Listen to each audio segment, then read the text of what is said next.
السلام عليكم، ازيكم يا شباب؟ عاملين ايه؟ خلاص بقى ملناش عيشة في امريكا بقى خلاص.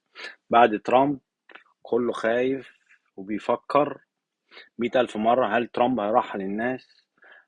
هل ترامب هيعمل الدنيا مع الناس؟ جهز الباسبور المصري خلاص بقى راجعين امريكا. عايز اقول حاجة: كل الكلام ده هجس.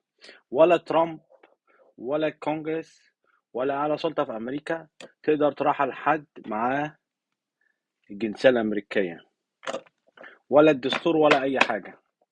الا في بعض حالات صغيرة جدا، اللي هو مثلا السباي، واحد جاسوس، الكلام ده خيانة الدولة، دي حاجة تانية خالص، مختلفة خالص خالص خالص. فالناس اللي بتنزل فيديوهات، مش عايز اتكلم، الناس اللي بتنزل فيديوهات وتهري وقانون جديد، والناس اللي قاعدة، انت لو وضع قانوني وكمواطن امريكي بتراعي النظام وماشي على النظام والسيستم، مفيش اي قوة تقدر تمشيك من البلد اللي انت شغال فيها وعايش فيها ومقيم وملتزم بكل القواعد والقوانين. ناس بتنزل فيديوهات والنظام الجديد وترامب والسياسه اللي ايه الكلام الفارغ ده؟ اللي مش فاهم ما يتكلمش. ناس بتهري كتير وتتكلم كتير، وانا مش عايز اتكلم واشوف فيديوهات.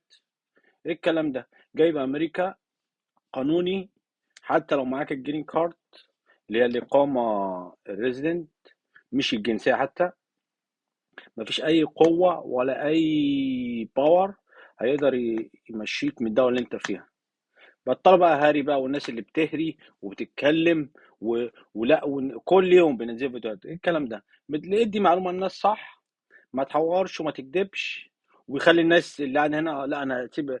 في ناس بيبقى عندها بيزنس، هصفي البيزنس وانزل. لا، مفيش الكلام الاهبل ده.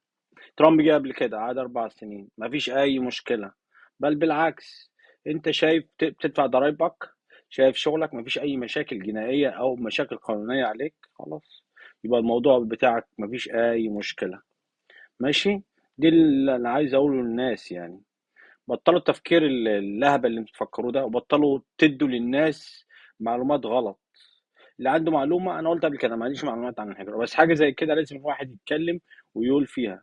وقوانين جديده ومش قوانين جديده، حشو بقى ومالي وفيديوهات ممله جدا يعني، بصراحه يعني. I get tired. يلا مع السلامه. فيديو على السريع.